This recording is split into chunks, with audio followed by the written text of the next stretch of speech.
Po, talagang batang-bata kung siya naging pastor at kunin po Panginoon na talagang hindi na po siya nagtuloy sa sikilan.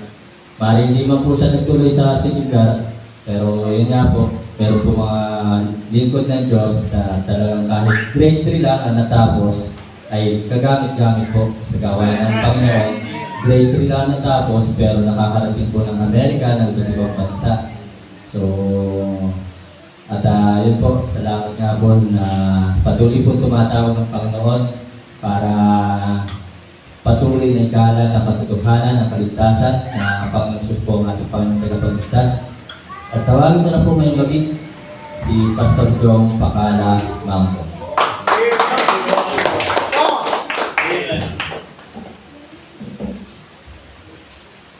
Mapagparang gabi po sa bawat isa.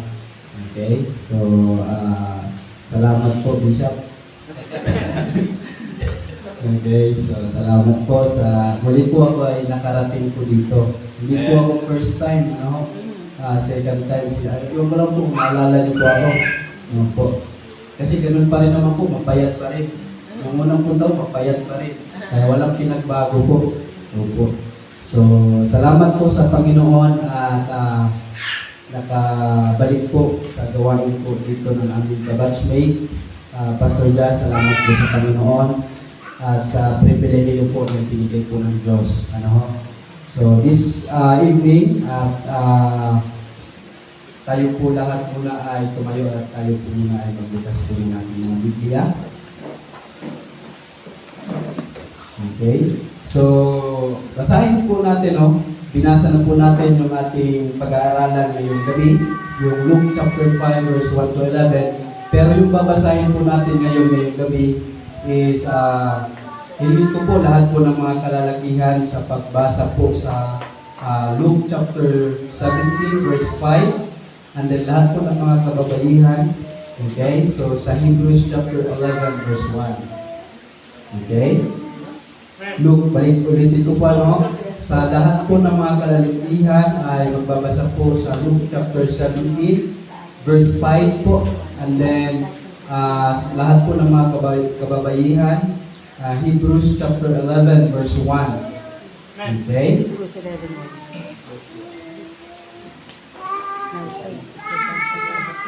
Okay, say amen po, mga kalalakihan po muna yung papabasahin.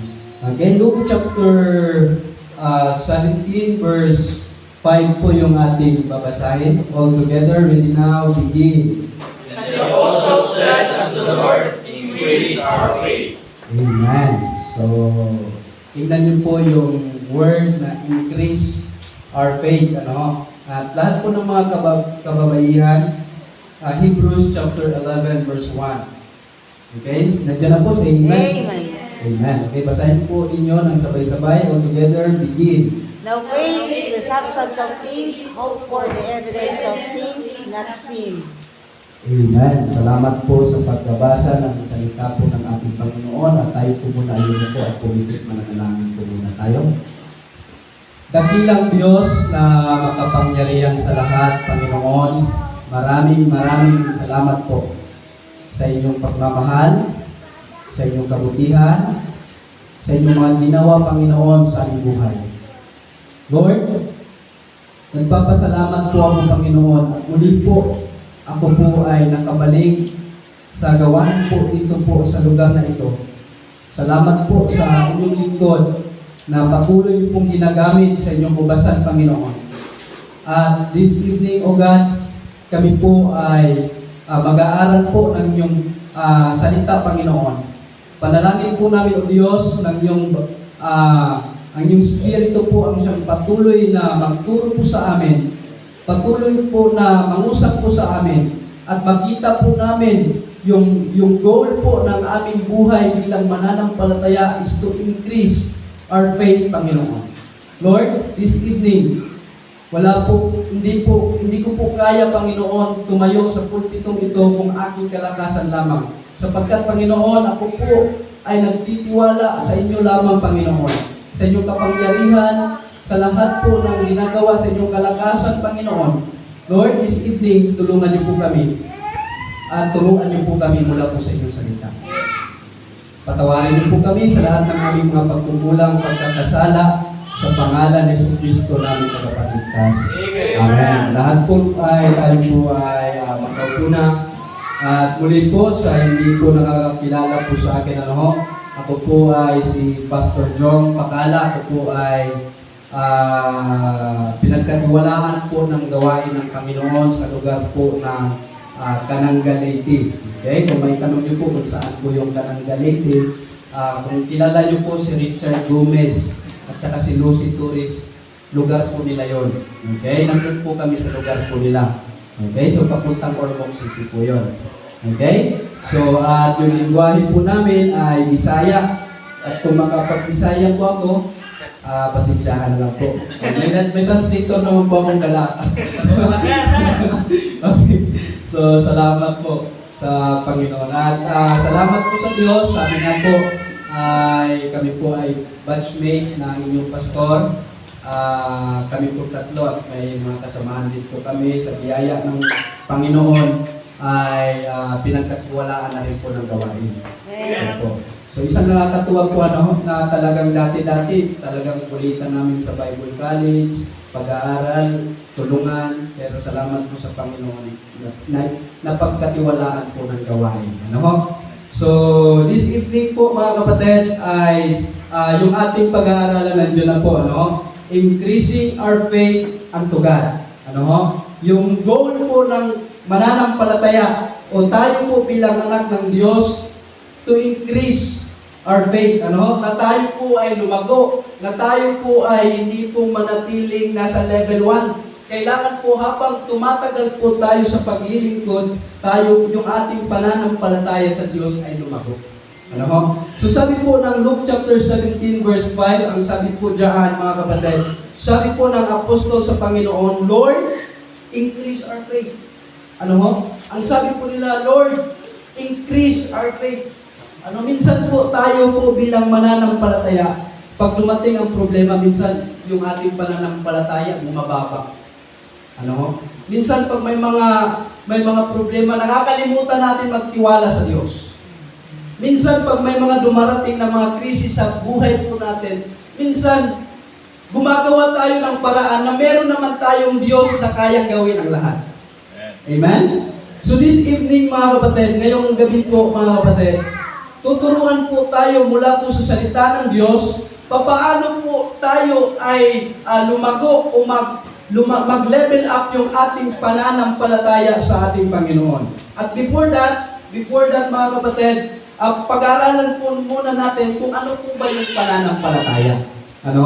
Sabi po ng Hebrews chapter 11 verse 1, binasa po kanina, ulitin ko po, sabi po ng Biblia sa Hebrews chapter 11 verse 1, ang sabi po ng Biblia mga kapatid, now faith is the substance of things hoped for, the evidence of things not seen. Sabi po sa Tagalog mga kapatid, ngayon ang pananampalataya ay siyang kapanatagan sa mga bagay na hinihintay, ang katunayan ng mga bagay na hindi nakikita. Isang halimbawa po dyan mga kapatid, yung hangin, hindi natin yan nakikita pero naniniwala po tayo. Amen? Ganun po sa Diyos mga kapatid. Hindi po natin nakikita ang Diyos, pero naniniwala tayo na may Panginoon. Naniniwala po tayo na may Diyos na kayang gawin ang lahat mga kapatid. So, makikita po natin, now faith is the substance. Isa pong halimbawa, narinig ko po sa isang pastor mga kapatid, yung pananampalataya po is substance po siya. Katulad po pag magagawa ka ng highway. Pag hindi siya makapal, hindi siya substandard ba, madali siya masira. Kung pupunta kayo ng Samar, yung kalsada po doon, luxurious. Yung luxo-luxo pag nagdadrive kayo ng luxo-luxo. Yun po yung luxurious. So lubak, madaling masira. So yung pananampalataya po natin mga kapatid, ang sabi po ng Biblia mga kapatid, now faith is the substance of things. So kailangan makapal, kailangan yung ating pananampalataya na kahit anong problema, kahit anong krisis, kahit anong dumating na kabigatan sa ating buhay, nandiyan pa rin yung ating pananampalataya. Amen? So now, faith is the substance of things hoped for, mga kapatid. Minsan, tayo po ay nananalangin. Sa panalangin po natin. Minsan sa panalangin po natin, mga kapatid, minsan huwag po tayo magduda. Lagyan po natin ang pananampalataya. Nagpe-pray ka ng ganito. Nagpe-pray ka ng isang bagay. Pero kung nagdududa ka, paano ibibigay yan ng Diyos sa'yo? Pero kung ibibigay mo nagpipray ka at nagtitiwala ka, nandyan yung pananampalataya mo na ibibigay yan ng Diyos, ibibigay yan ng Panginoon. So this evening, mga kapatid, tingnan po natin, na sabi po, unang-una po, mga kapatid, hindi pa po ito, hindi pa po ito yung outline, nandoon, papunta pa lang po tayo sa outline, pero introduction pa lang po ito. Kasi minsan lang po ako dito. Kaya naman, sa 2 oras, Pag walang, sabi ng mga pastor, pag walang amen, 2 oras. Pero pag mag-amen, tapos tayo agad. So, amen? Closing prayer na po tayo. Okay. So, unang-una po, mga kapatid, yung pananampalataya po, unang-una, ang pananampalataya, tinutulungan po tayo to understand the Word of God. Amen? Without faith, we cannot understand the Word of God. Kung wala po yung ating pananampalataya sa Diyos, hindi po natin maiintindihan yung salita ng Panginoon. Minsan, hindi mo nga binabasa kasi hindi mo naintindihan yung pananampalataya. Pero kung nandyan po yung pananampalataya, tinutulungan po tayo sa ating pananampalataya sa Diyos para po maintindihan po natin ang salita ng Diyos. Anong sabi po ng Romans 10:17? So then faith cometh by hearing, and hearing by the Word of God. Amen? Kung hindi ka makinig, hindi mo maintindihan yung pananampalataya. Hindi mo maintindihan yung Word of God. So mga kapatid, dapat maintindihan natin sa pananampalataya po, ang pananampalataya, unang-una, yung pananampalataya po natin sa Diyos, tinutulungan po tayo para mas lalo po nating maintindihan ang salita po ng Panginoon. Pangalawa po, faith, not only faith help us to understand not only the Word of God, but faith help us to understand, sabi po ng Bible, mga kapatid, faith help us to understand the works of God. Yung gawain po ng Diyos. Ang pananampalataya po, para maintindihan po natin yung ginagawa po natin sa gawain po ng Diyos, yung gawain po ng Panginoon, para maintindihan po natin, kailangan nandyan po yung pananampalataya po natin. Kasi mahirap gumawa kung wala po kang pananampalataya. Yung napipilitan ka lang, hindi ka lalago sa pananampalataya kung napipilitan lang po tayo. Pero kung sa pananampalataya, dahil mahal ko ang Diyos, dahil sa aking pananampalataya sa Panginoon, gagawin ko po ito. Sabi po ng Hebrews chapter 11 verse 3, through faith we understand the world. We're framed by the Word of God, so that the things which are seen were not made of things which do appear. Po, dapat maintindihan po natin. Faith help us to understand yung pananampalataya po para mas lalo po nating maintindihan yung gawain po ng Diyos. Dapat nandiyan po yung ating pananampalataya sa Kanya. Amen? Letter C po, mga kapatid. Faith, not only faith help us to understand the works of God, faith help us to understand the will of God. Yung kalooban po ng Diyos. Hindi po natin maintindihan yung kalooban ng Diyos, mga kapatid, kung wala po yung ating pananampalataya. Baka sabihin natin, ang hirap naman sumunod sa gawain, ang hirap naman sumunod sa kalooban ng Panginoon. Minsan po, mga kapatid, yung isang sabi po ng, hindi ko po makalimutan, hindi ko po nakalimutan ko sa mga kaklase ko, isa po sinabi ng professor po namin, isa po na pinaka-safety na lugar is nandoon po sa kalooban ng Diyos. Pero pag ikaw ay lumayo, wala ka na sa protection ng Panginoon. Katulad ba sa isang payong, di ba? Halimbawa yung Pastor Melo isang payong, kung ikaw ay lalabas sa isang payong, mababasa ka. Opo. Ganun po sa kalooban ng Panginoon. Sa kalooban ng Diyos, pag nandoon po tayo sa loob ng kalooban po ng Panginoon, nandoon po yung protection ng ating Panginoon.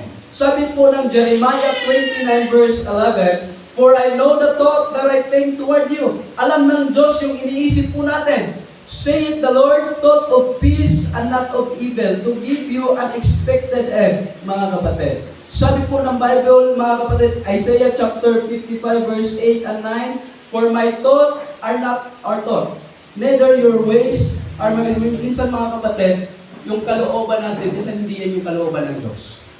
Ano? Pero I challenge sa bawat isa po na nandito po ngayon na mas mainam po na sumunod po tayo sa kalooban ng Panginoon. Ano? Sabi ko nga po, siguro, palagi ko po itong sinasabi sa congregation doon sa church po namin. Siguro sabi ko, kung wala po ako sa gawain ng Panginoon ngayon, ano na tayo yung buhay ko? Kayo po, kung wala po tayo sa gawain po ng ngayon, ano na po tayo yung buhay po natin ngayon? Ano? Siguro tayo po yung buhay po natin, yung bang tao na pupunta ka lang na walang direksyon ba? Yung taong patuloy na mumuhay sa kasalanan, patuloy na mumuhay sa sanlibutan, mga kapatid. Pero mga kapatid, sabi po ng Bible, ang pananampalataya po, tinutulungan po tayo. Yung ating pananampalataya, tutulungan po tayo para mas maintindihan po natin yung kalooban ng Diyos sa ating buhay. And then, letter D, mga kapatid, faith help us to understand the ways of God. Yung ways po ng Panginoon at hindi po yung ways po natin. Iba po ang daanan po ng Diyos at iba po yung sa atin. Minsan mga kapatid, tayo po sa buhay po natin, mas mainam po na sumunod po tayo sa ating Panginoon. Ano ho? So, balik po tayo, Balik po tayo sa ating text, Luke chapter 5, sa ating po binasa kanina sa ating Bible reading. How to increase our faith. Ito po yung challenge po natin ngayong gabi ito. How to increase our faith. Papaano po tayo lalago sa ating pananampalataya sa ating Panginoon. Okay? Sabi po number 1, po, sabi po ng Bible, sa verse 1, 2, and 3, ito po yung number 1 po. Sabi ng Bible, and it came to pass that as the people pressed upon him to hear the word of God, he stood by the lake of Gennesaret, and saw 2 ships standing by the lake, but the fishermen were gone out of them, and they're washing their nets. Verse 3, and he entered into one of the ships, which was Simon, and prayed him that he would thrust out a little from the land, and he sat down and taught the people out of the ship. Alam po natin yung story, Yung story po dyan, mga kapatid, makikita po natin yung character po ni Simon Peter. So, unang-una po, mga kapatid, how to increase our faith. Paano po tayo lalago sa ating pananampalataya? Number 1 po, mga kapatid, is by our hearing the Word of God. Pakikinig po ng salita ng Panginoon. Nakita niyo po in verse 1, and it came to pass that as the people pressed upon him, nandiyan po sila. Anong ginagawa po nila, mga kapatid? To hear the Word of God. Nakinig po sila ng salita po ng Panginoon, nangaral ang Panginoon, at nakinig po sila ng pangangaral po ng salita po ng Panginoon. Sa ating buhay po bilang Kristiyano, sa ating buhay po bilang anak po ng Panginoon, to increase in our faith, to level up our faith, mga kapatid, we need to hear the Word of God. Kailangan po patuloy at patuloy po tayo makinig ng salita ng Diyos. Minsan po, maraming mga Kristiyano nakakalungkot po. Minsan Sunday na lang pupunta. Prayer meeting, pinapawag na lang yan. Sunday na lang ako. Minsan pinapawalang bahala na lang po yung prayer meeting. Minsan mga kapatid, ang paglago po is nandyan po sa salita ng Diyos. Tutulungan po tayo. Yung kalaguan po ng pananampalataya ng Kristiyano is nandito po sa salita ng Panginoon. Hindi po tayo lalago kung patuloy po ibibigay po natin yung ating oras sa cellphone, sa gadget, sa mga walang kabuluhan na hindi naman makakatulong sa ating pananampalataya. Pero sa ating buhay, mga kapatid, yung salita po ng Diyos, tinutulungan po tayo lumago sa pamagitan po ng ating pakikinig ang salita ng Panginoon. Amen? So Romans, binanggit ko po kanina, by faith cometh by hearing, and hearing by the Word of God. So makinig po tayo. Amen? Makinig po tayo ng salita ng Panginoon. Okay? So sabi po ng John 8:47, mga kapatid, Isa pong text mga kapatid. Sabi po ng John chapter 8 verse 47. Ang sabi po ng Biblia mga kapatid, sabi John chapter 8 verse 47 po, sabi po ng Biblia mga kapatid, He that is of God, heareth God's word.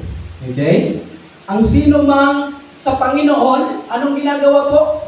Nagikinig ng kanyang salita. Amen?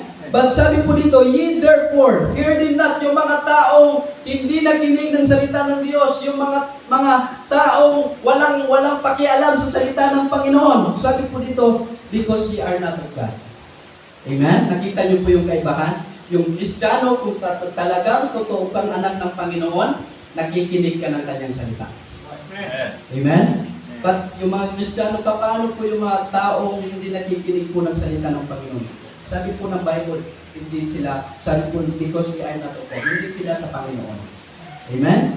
So, mga kapatid, dapat maintindihan po natin, unang-una po, kailangan po natin lumago. Paano po tayo lumago, Pastor? Makinig po tayo patuloy ng salita po ng ating Panginoon. Paano po tayo makinig? Unang-una po, letter A mga kapatid, sa pakikinig po natin ng salita po ng Diyos, unang-una po, dapat maintindihan po natin, we must have an excitement in listening the Word of God.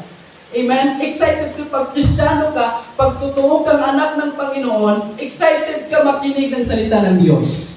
Amen? Excited. Andyan po yung pagiging excited mo. Hindi yung po bang Kristiyano na pag Sunday, lilate, minsan sa preaching na lang pupunta, Sunday school hindi na a-attend.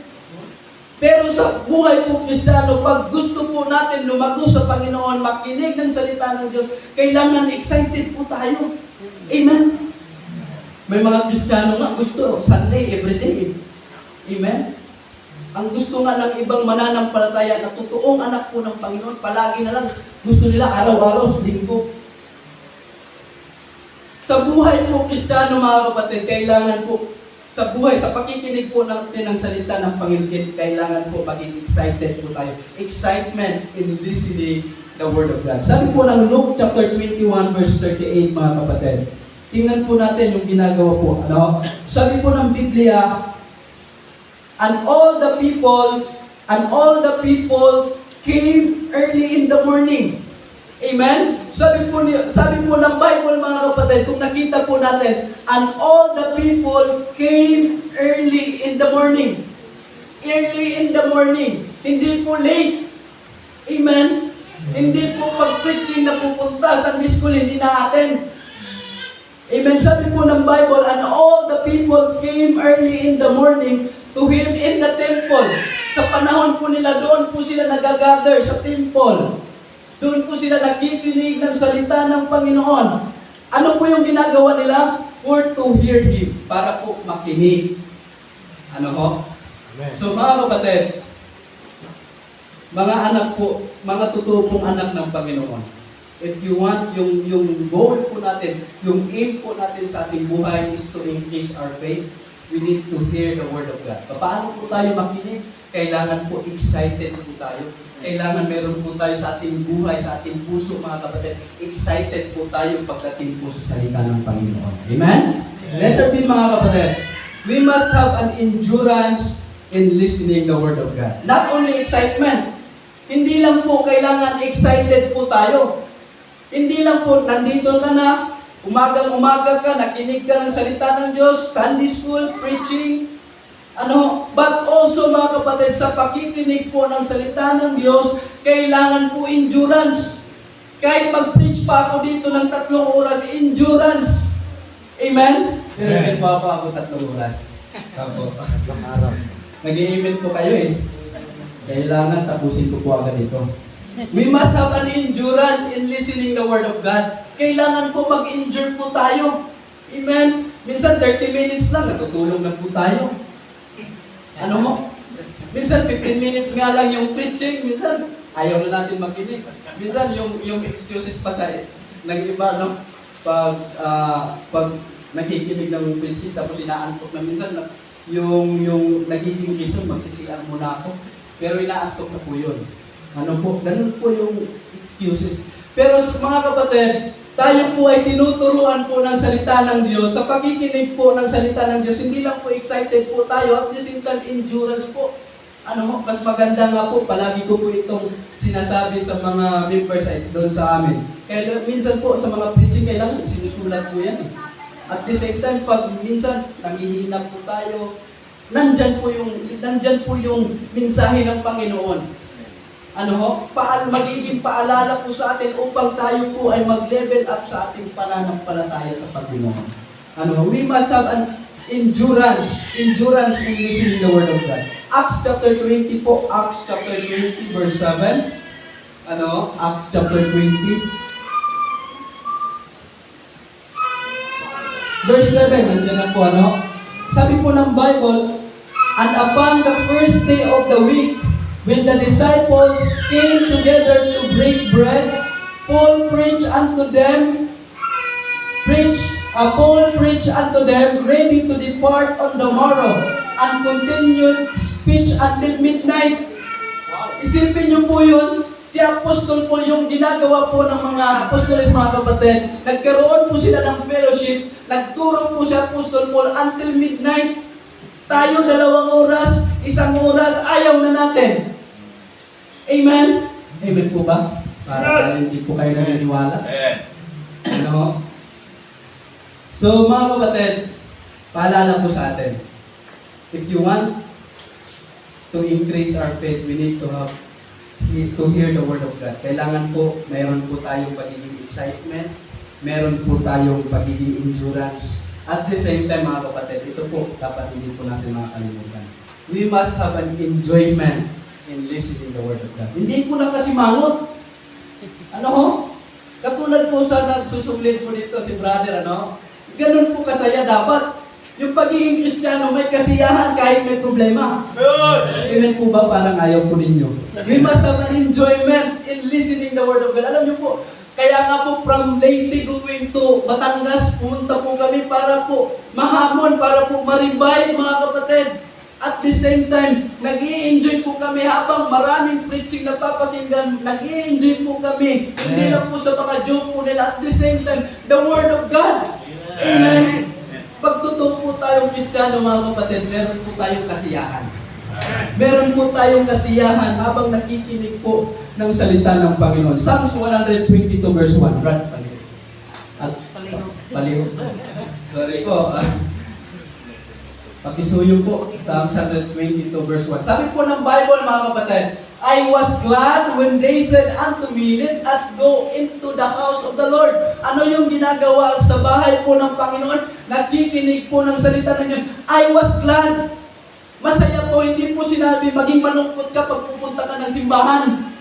Amen. Ang sinabi po ng Bible, I was glad, masaya po ako. Amen. When they said unto me, let us go into the house of the Lord. Amen po ba? Amen po ba, mga kapatid? Okay, so number 2 po, mga kapatid. Number 2 po, pangalawang puntos po tayo, ano? To increase our faith. How to increase our faith? Number 1, wag po natin kalimutan. We need to hear. Patuloy po tayong makinig ng salita ng Panginoon. Okay? Pangalawa po, mga kapatid, balikan po natin yung Luke chapter 5. Luke chapter 5 verse 4. Ano? Sabi po ng Bible, and when they had left speaking, okay? And when he had left speaking, he said unto Simon, launch out into the deep and let down your nets for a draught.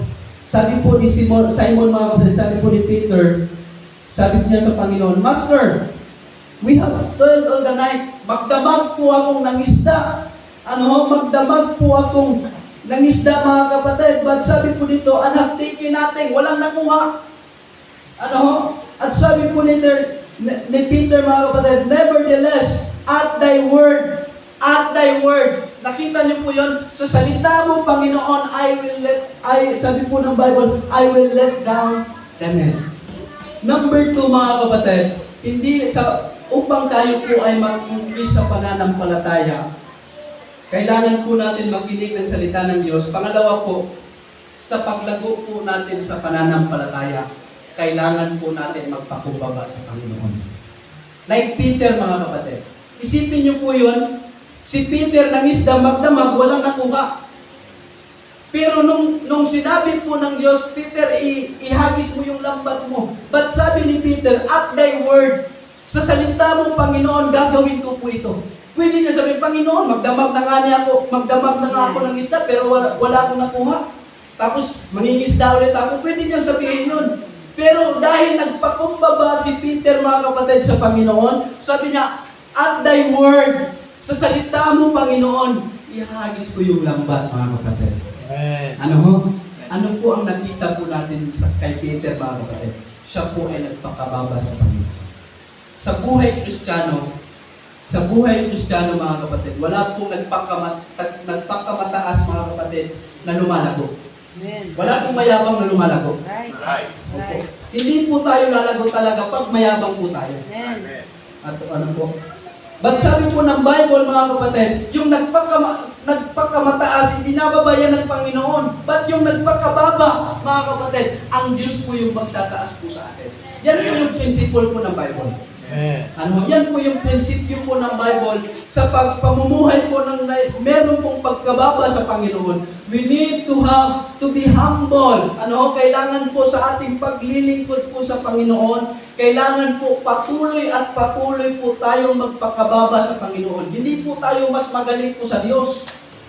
Ano? Hindi po kahit ikaw po ay summa cum laude, ano man ang natapos mo, mga kapatid, hindi ka dapat magmayabang sa Diyos.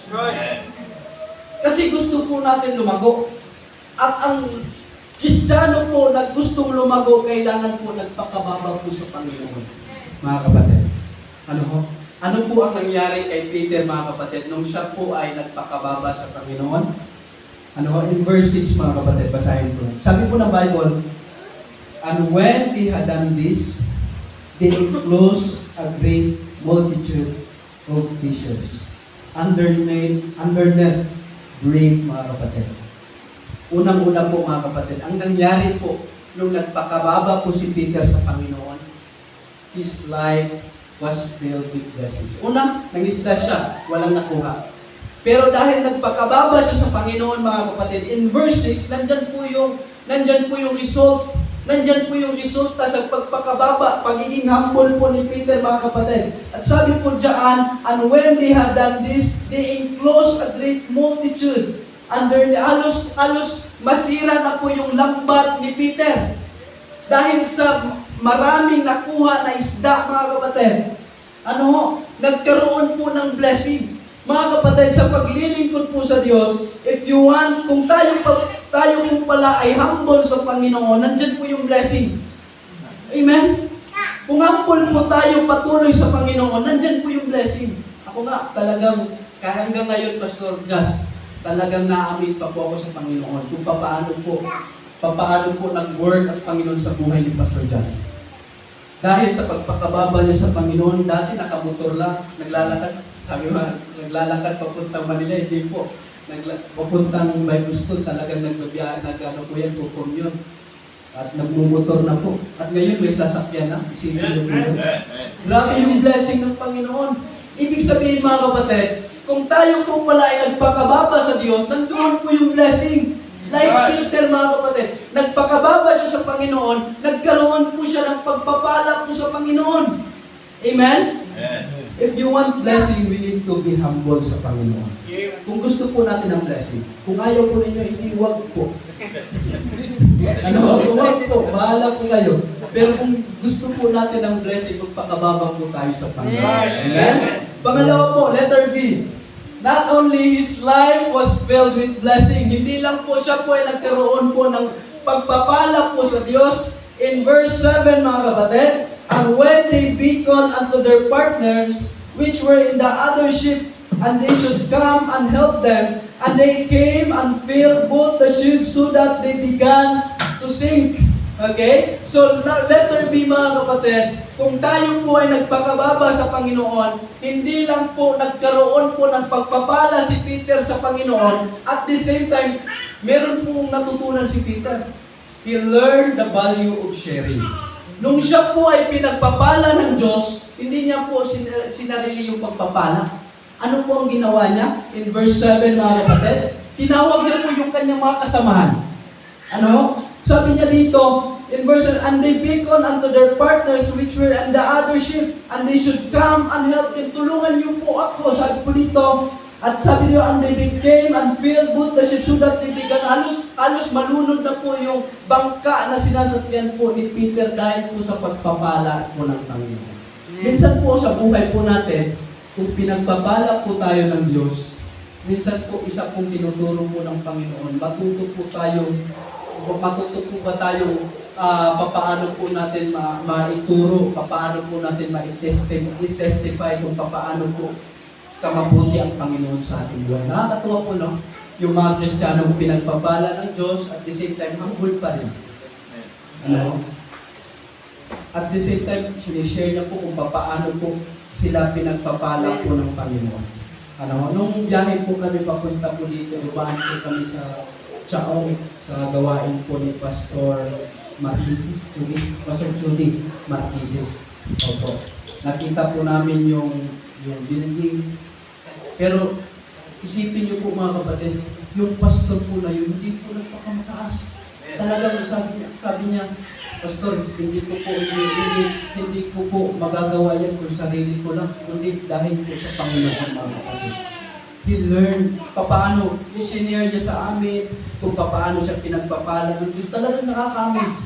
Ano? Talagang grabe po ang Panginoon. Pag tayo po pala ay patuloy naglilingkod sa Diyos, nagpakababa sa Panginoon, nandun po talaga yung blessing mga kapatid. Peter learned the value of sharing mga kapatid. And then letter C mga kapatid. Letter C mga kapatid. And before letter C mga kapatid, buksan po muna natin.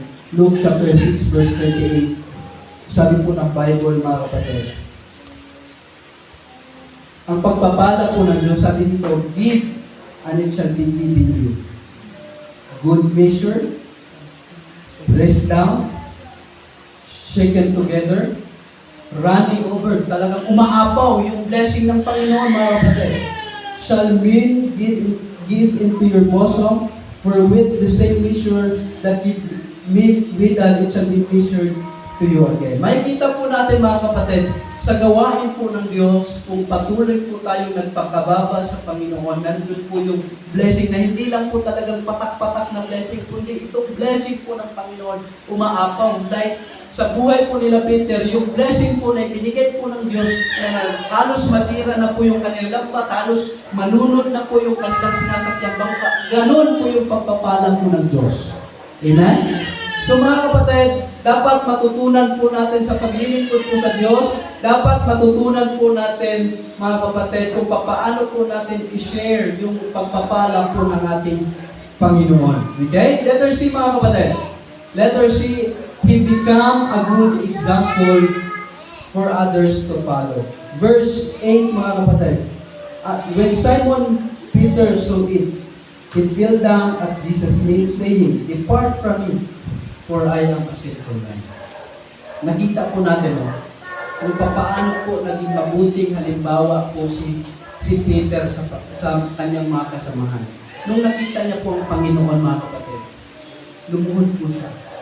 He kneel down at Jesus' feet. At sabi niya dito mga kapatid, "Depart from me." Nakita niya po na siya po ay isang makasalanan dahil po sa ginawa po ng Panginoon sa kanyang buhay. He become a good example for others to follow mga kapatid. Kailangan po sa buhay po natin, kailangan mabuting halimbawa po tayo. Paano po tayo magiging mabuting halimbawa kung mayabang po tayo? Paano po tayo magiging mabuting halimbawa kung talagang yung tinataas hindi ang Panginoon kundi sarili po natin? Pero kung ang Panginoon po yung tinataas po natin at patuloy po tayo nagpakababa sa Panginoon, kahit anong natapos po natin, kahit tayo na yung pinakamatalinong tao dito sa lugar na ito. Pero mga kapatid, patuloy po tayo magpakababa sa Panginoon. Amen. Hindi po natin alam, pero marami pong nakatingin sa atin. Kung patuloy po tayo naging humble sa Panginoon, marami pong taong magiging pagpapala yung buhay natin para sa kanila mga kapatid. Ano ho? And then letter C mga lastly mga kapatid, last na po ito. Ayun, tatapos na po tayo, closing prayer na po tayo. Okay po, gising pa po? Amen. Okay, so letter, sabi ko nga po kanina, paminsan-minsan lang po pagbigyan niyo na po ako, minsan lang po ako dito. And then number 3 po mga kapatid, paano po tayo lalago sa ating pananampalataya? Number 3 po mga kapatid, in verse 8, 9, 10, and 11. Sabi po ng Bible, when Simon Peter saw it, he fell down at Jesus' knees, saying, "Depart from me, for I am a sinful man, O Lord." For he was astonished, and all that were with him, at the draught of the fishes which he had taken. And so was also James, John, sons of Zebedee, which were partners with Simon. And Jesus said unto Simon, "Fear not, from henceforth thou shalt catch men." From fisher para galing siya sa pangingisda mga kapatid. Ngayon, yung huli na po, yung mga kaluluwa, okay? Yung mga taong nawawala po. Sabi po dito in verse 11, "And when they had brought their ships to land, they forsook all and followed him." Ano po makikita po natin?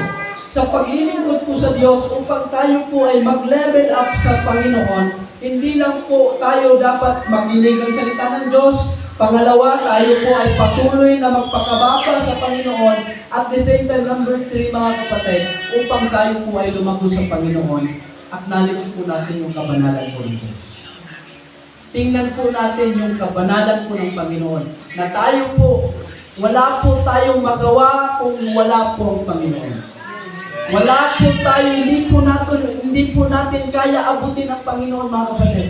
But ang Diyos ang gumawa ng paraan para po tayo maabot ng ating Panginoon. Ano mo? Sabi po ng Bible, "For God so loved the world that He gave His only begotten Son, that whosoever believeth in Him should not perish, but have everlasting life." Ang nangyari po sa buhay ni Peter mga kapatid, pagkatapos po sa lahat ng ginawa po ng Diyos mga kapatid, in verse 8 mga kapatid, nakita po niya yung kabanalan po ng Diyos. Nakita po niya mga kapatid yung ginawa po ng Panginoon sa kanyang buhay. Ang sabi ni Peter mga kapatid, when Simon Peter saw it, he fell down. Lumuhod po siya sa Panginoon. Lumuhod po siya sa Panginoon mga kapatid. At sabi po dito, "Depart from me. Depart from me, for I am a sinful man." Ako po ay makasalanan mga kapatid. To acknowledge, sa pag-acknowledge po ng kabanalan po ng Diyos mga kapatid, dapat makita po natin, like Peter, nakita po niya yung kanyang sarili na siya po ay isang makasalanan. To acknowledge yung kabanalan po ng Diyos, dapat makita din po natin na tayo po ay isang makasalanan. Hindi po natin kaya iligtas yung sarili po natin. Kundi, ang Panginoon lang ang makapagbigay po sa atin ng kaligtasan mga kapatid. I-recognize yung kanyang kasalanan.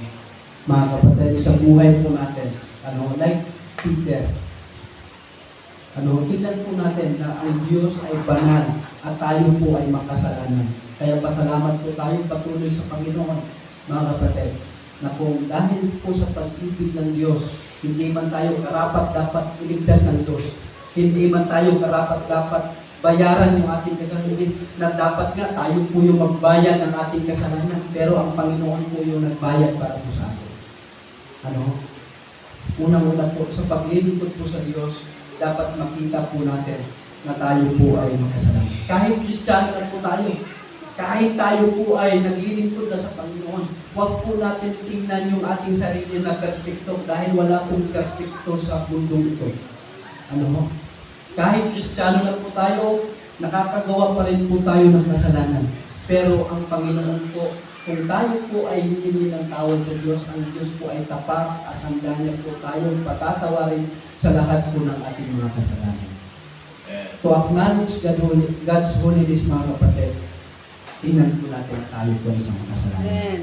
Pangalawa po mga kapatid, sabi po dito, when Simon Peter saw it, he fell down at Jesus' knees, saying, "Depart from me, for I am a sinful man, O Lord." Ano po yung nakita po ni Peter mga kapatid? to acknowledge God's holiness, mga kapatid. Hindi lang po nakita niya yung kanyang sarili na siya po ay sa makasalanan, kundi na-realize niya po na kailangan niya po ng tagapagligtas. Na-realize niya po na kailangan niya ang Panginoong Kristo sa kanyang buhay. Sa ating buhay, sa paglilingkod po natin sa Panginoon. Hindi lang po sa time ng krisis kailangan po natin ang Panginoon. Araw-araw kailangan po natin ang Diyos. Tumiligtas po tayo ng Panginoon mula po sa kamatayan po sa impyerno, mga kapatid. Kung niligtas po tayo ng Diyos, how much po sa paglilingkod sa krisis, sa problema, sa mga calamity na dumating po sa ating buhay, kaya rin po tayo iligtas ng Panginoon. Tingnan lang po natin yung kabanalan po ng Panginoon sa ating buhay. And then number 3, mga kapatid. Nakita po ni Peter yung kabanalan po ng Diyos.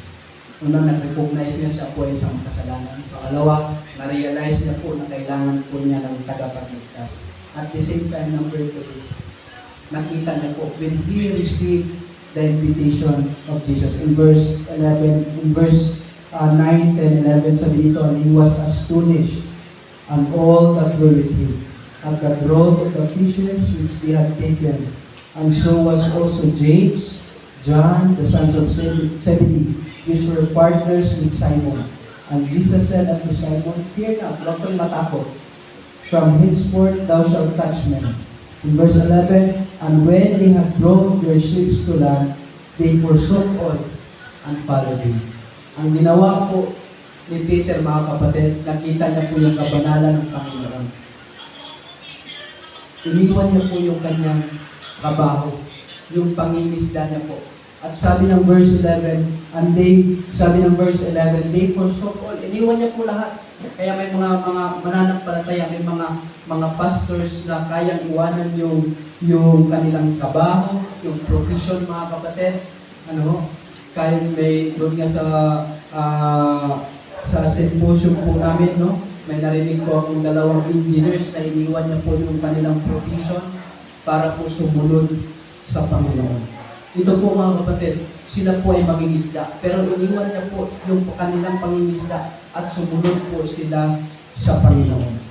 He received the invitation of Jesus na from mangingisda, mga kapatid, tinawag sila sa Panginoon, tinawag sila ng Panginoon para po mag-akay, para po magbahagi po ng salita ng Panginoon. Ganun din po sa buhay natin. Anuman yung provision po natin, anuman yung buhay po natin, kung tayo po ay tinawag ng Diyos, sundin po natin. At tandaan po, pag tayo po ay nasa kalooban, lagi ko po itong sinasabi, babalik ko po, pag tayo po ay nasa kalooban ng Diyos, pag tayo po ay nasa kalooban ng Diyos, hindi po tayo iwan ng Panginoon. Palagi po natin tandaan that God will never leave us nor forsake us.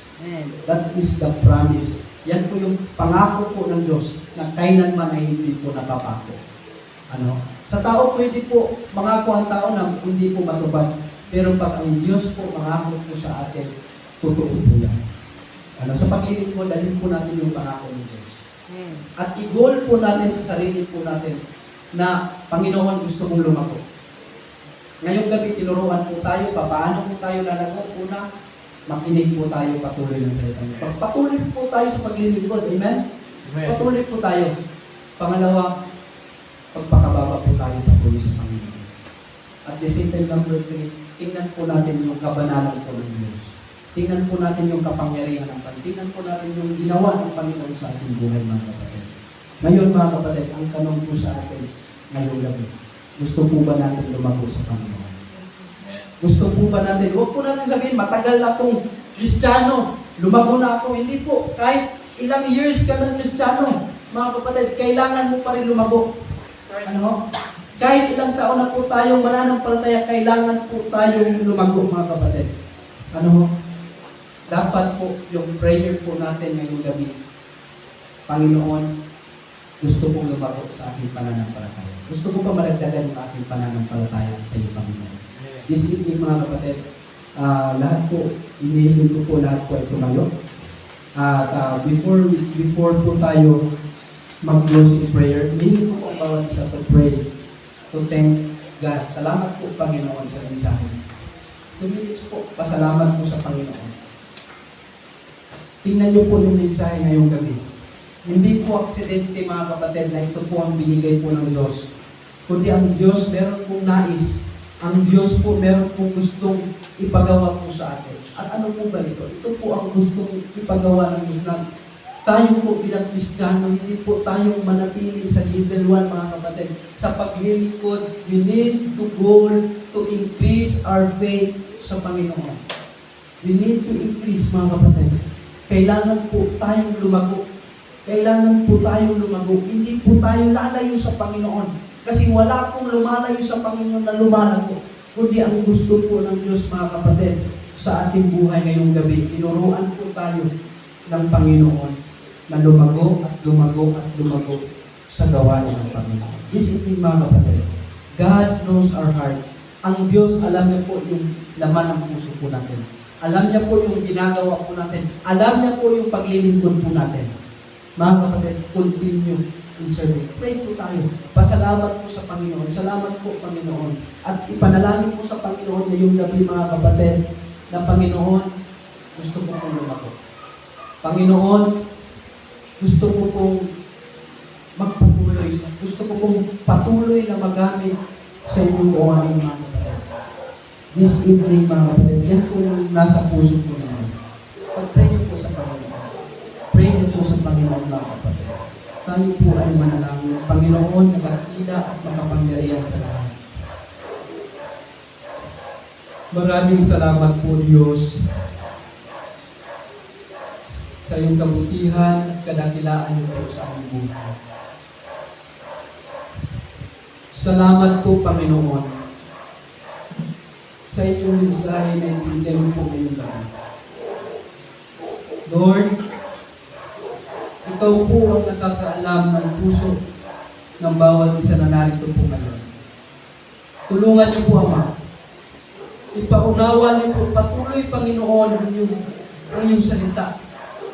At tulungan niyo po kami, bawat isa na narito po ngayon, na lumago patuloy Panginoon sa inyong gawain. Lord, this evening, salamat. Maraming salamat po. Maraming salamat po, Panginoon, sa lahat po ng inyong ginagawa sa aming buhay. Panginoon, panalangin ko po, Diyos, lahat po ng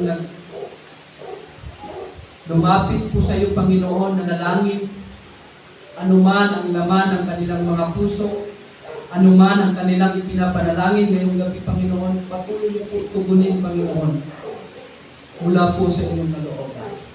Lord, maraming salamat po. Maraming salamat po sa lahat ng pagpapala, lahat ng ginagawa mo sa aming buhay. Patawarin niyo po kami, Panginoon, sa lahat ng aming mga kasalanan. Maraming salamat po, Panginoon, sa lahat. Ang katagumpayan at pasasalamat ay binabalik po namin sa inyo. Sa pangalan ng aming Panginoong Kristo na aming tagapagligtas, lahat po ay magsasabi na Amen. Lahat po ay mauulat. Maraming